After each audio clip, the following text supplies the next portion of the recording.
Hello, I'm Nellie and I'm 45 years old. I'm a successful businesswoman running a successful company with my best friend, Georgie. But my life hadn't been this way up until 3 years ago. My husband left me, so I got revenge and here I am. Wait, let me start from the beginning. I met Steve when we were in high school. We had crossed paths quite often, but that's not when we got in a relationship. About 10 years later, at our high school reunion, we got reintroduced to each other. I remember Steve being this nerdy and skinny-looking guy, so I was pleasantly surprised to see him looking taller and more buffed. We got to talking, and Steve shamelessly flirted with me, and I liked it. I flirted back, and before we knew it, we had set up a date to meet up the next day. We met up at this gorgeous Italian restaurant. We ate pasta, drank wine, and enjoyed each other's company. We shared the same interests. During this date, I remember asking him what his big dream was. So tell me, what's your big dream? That's something I have to think about. Come on, you must have some sort of big dream that nags you every day. Oh, then what's yours? Give me an example. I want to own my own house. Now it's your turn. Not a bad dream. Then I guess I want to run my own successful business. I'm tired of living paycheck to paycheck, you know? Oh, I get that. Maybe if we last, I could help you with that. I would like that. Not because you'd help me. I don't really care about that. I would like us to last. I couldn't help but smile. I had a degree in business management, so theoretically I had all the knowledge. Steve worked a minimum-paying job at some firm where he did data entry. I understood how exhausting living paycheck to paycheck were because I grew up living that way with my family. I liked him and I wanted to help him. That one date turned into many more. Before I knew it, we were practically living with each other, so I decided to just let him move into my place. My place was the bigger one. I think about 1.5 years after being together, I decided to help Steve start a business. The first few months were filled with us brainstorming ideas. I had quite a lot in savings, so I was willing to provide a portion of the funds. Steve had a couple of friends who were down to help him and invest in his business. I remember the night we registered his business. It was nerve-wracking because we knew how risky it was. But we knew that no matter what happened, we had each other. I held on to that hope and kept going. We began to pour long hours into starting the business. I would love to say that the business took off immediately, but we struggled. It was only the two of us working and we were yet to break even. But we gave it a couple more months and the company began to gain traction. We began to get many new clients and we were a pretty comfortable place to hire more people. When we had about 10 employees, Steve thought that we had made it.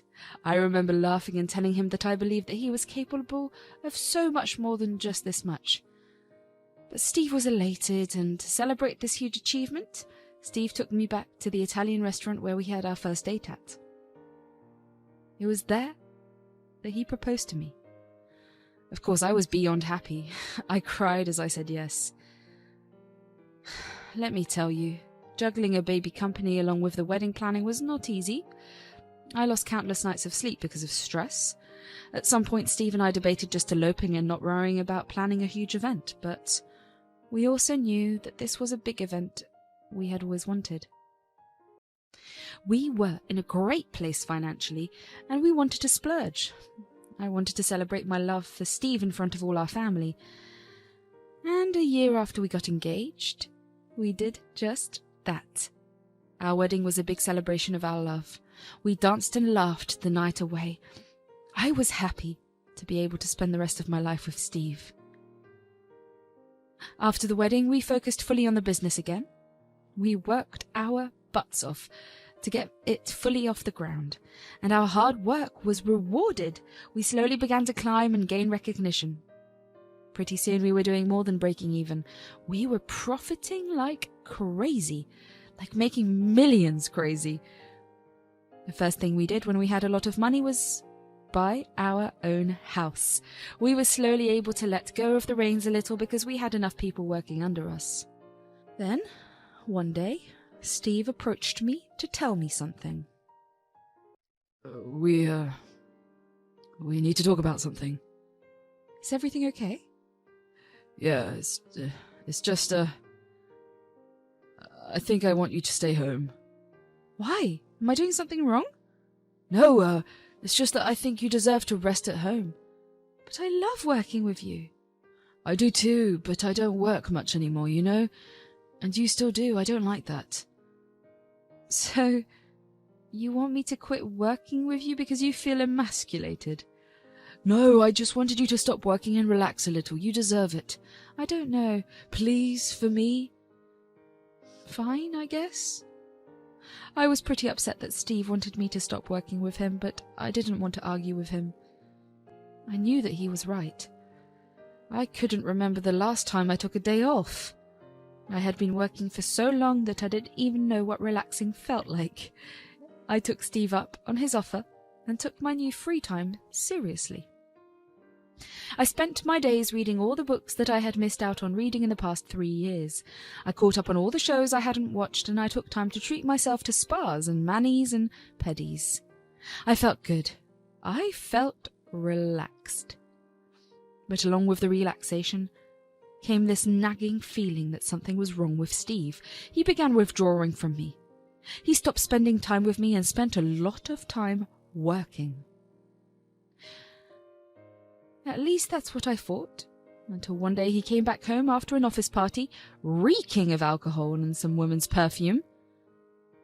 Why do you smell so strongly like a woman? Is there something you need to tell me? What? No, nothing like that.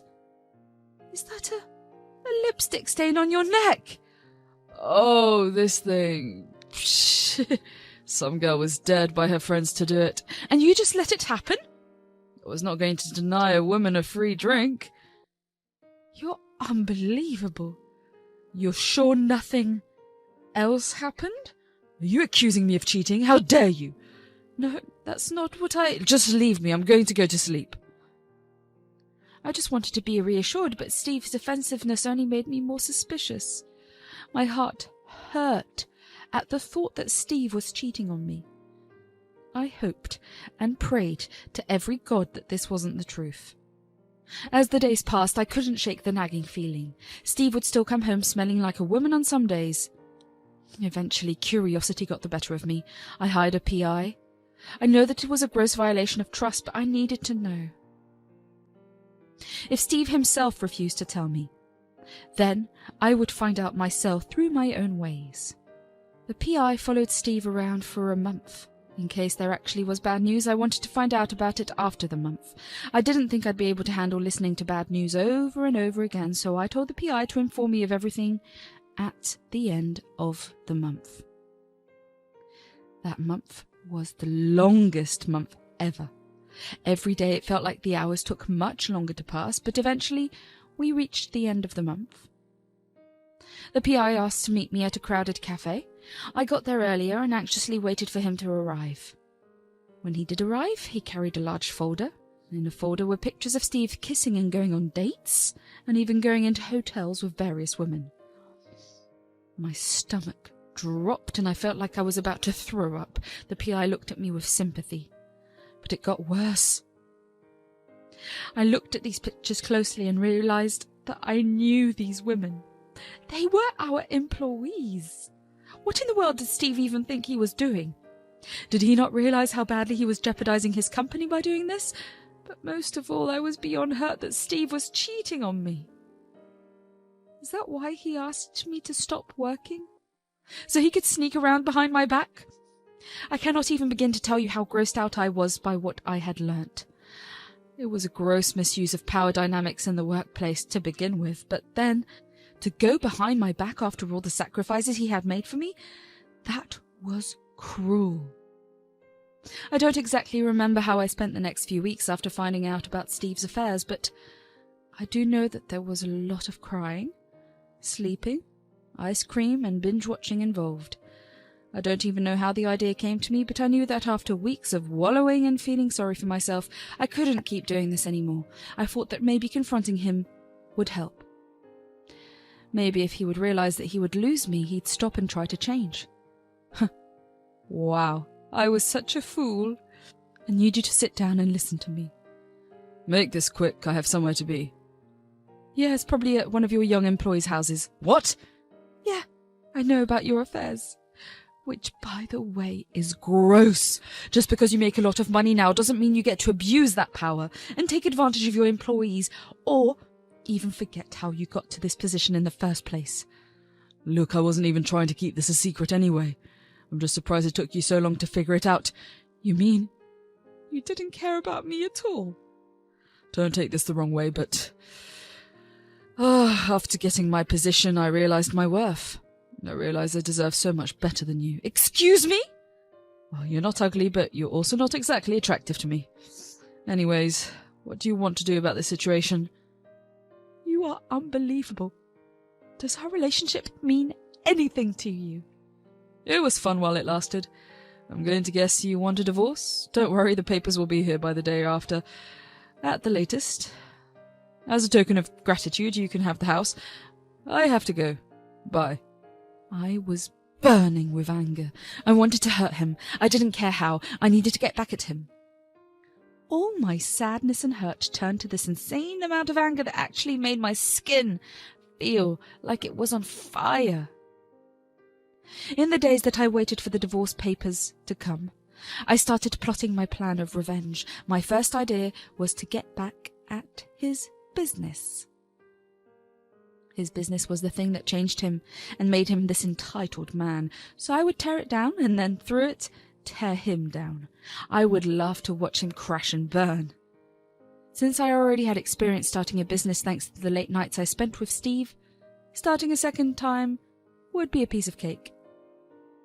This time, instead of being two inexperienced people starting a business, I invited my best friend, Georgie, who had opened many successful businesses herself, to help me out with my new venture. I decided to let Georgie be the CEO of the company because I needed my name to not be as visible, so I could silently take down Steve's company. By the time Steve and I had settled our divorce, I was the owner of our house. I decided to sell it and use the money I got as an investment in my new firm. Of course, it was beyond risky and I lost a lot of sleep in the first few months, but our sharp business minds allowed Georgie and me to make so many smart decisions that pretty quickly our company began to grow and make huge profits. Now, another thing to note was that Steve's company began to take a sort of a nosedive. Steve took too much advantage of the fact that he was fully free and partied too hard. He began to neglect his job a little, which is probably why he never saw us as a true rival. I knew that if I had been there, a company like mine would have had me panicking. But Steve was too busy partying and sleeping with just about any woman who was young and gave him some attention. Georgie and I steadily expanded our firm. We began to hire a lot of people and expanded our markets. We also heavily monitored the stocks of Steve's company. Georgie and I had come up with our next course of action after we had one too many glasses of wine. You know, I am grateful for you. Oh, honey, I hardly did much. Most of this is all your hard work. Plus, I would never turn down the opportunity to get back to Steve. You never really liked him, did you? I'm just saying, he manipulated you into funding his firm and working there for free, and it was so risky. And then he completely ditched you? Are you sure this is all the revenge you want to get on him? What do you mean? We're beating his firm in the markets and will soon be the #1 firm. What more can we do? Look, this is the kind of revenge a friend would get on their other crappy friend, not the kind a betrayed wife would get on her ex-husband. How about we buy out his company? Buy him out? How are we possibly going to do that? I don't think we have that kind of money. And I don't think Steve would be willing to give up his cash cow. We definitely don't have the kind of money to buy it, and I think the same thing about Steve, but you know what we do have money for? Stocks. We buy the company stocks. How much? Oh my god. We buy a majority of the stocks and then we get to make executive decisions, and holy cow, you're a genius. I definitely am. You are welcome. It took a couple of months of monitoring Steve's company stocks, and we began to see a huge dip in the prices.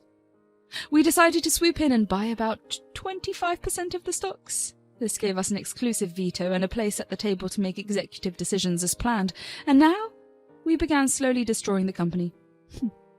With every month that went by, Steve's neglect of his company only worsened the company's profits. As a result, they had to ask us for funds to keep the company afloat. Did we have the funds? Of course. Did we give it to them? Of course not. We also did not allow them to raise funds via their other investors and stockholders. Their company began to crash. Georgie and I watched gleefully as they struggled to stay afloat. Of course, they ended up getting really desperate, so Georgie asked to have a meeting with the board of directors of Steve's company. Steve never showed up, of course, but in an effort to not let the company totally fall through, they decided it was best to sell the company. Since they had the majority vote, Steve wasn't really needed. We bought their company for practically nothing, and wow, the rush of happiness and satisfaction at what we had accomplished. While the paperwork was still being processed, which was about 2 days after we bought Steve's company, Steve showed up at my house. I don't know how he found my address, because a year after my business took off, I bought myself a house and nobody but a few family members and Georgie knew the address. I figured Steve reached out to one of my family members and they snitched on me. Steve, what are you doing here? I don't know how to tell you this. It's embarrassing, actually. Spit it out, Steve. I don't have time for this. Well, I've been thinking a lot recently. That's really good. Wow, I'm so proud of you. Please let me speak. I've been thinking and I realized that I really missed having you in my life. If you don't mind, would you come back to me? How come the sudden missing? Is it because your company is dying? How do you know about the company? Situation hasn't been released anywhere as yet. Well, to answer your first question, I'm not interested in coming back to you. To answer your second question, you're going to miss more than me. You're going to miss your company. Huh? I just bought it. What? Oh, Steve. You really should have paid more attention to your firm instead of partying and sleeping around. Why would you do that? You knew it was my biggest dream to own a successful company. You're unbelievable. Well, I tried to tell you that it was unfair that you were leaving me after I helped you start your business, but you didn't care. And neither do I right now. I wish you all the best. Goodbye. I shut the door in Steve's face with a smirk on my face. I felt great. It was exhilarating to watch Steve fall from his high horse. In the days that followed, my company had officially bought Steve's, and the media was made aware of everything. Steve tried contacting me multiple times, but I just blocked him. Eventually, all the employees he slept with came out and spoke up about their experiences with Steve. The public was outraged. They sued him for gross misconduct, and Steve lost a lot of money in settlements. Steve struggled to get back up on his feet. He went as far as to email me to help him out financially because I was the one that got him into this position. I wrote him a pretty strongly worded email, letting him know that he was the only one responsible for where he was at. I told him that I refused to help him, and that if he continued to try to contact me, I would report him for harassment. It's been a few months since all of this has transpired. I thought it would have hurt to see Steve struggle, but it actually felt freeing. I don't know what's happening with him anymore, but I do know that I'm thriving. My business is doing great, and Georgie and I are working towards taking the company even higher. For the longest time, I let Steve's words and thoughts of me affect me. But it took a huge push for me to see otherwise. Never doubt yourself, and never be too afraid to take a risk. You never know how life will reward you.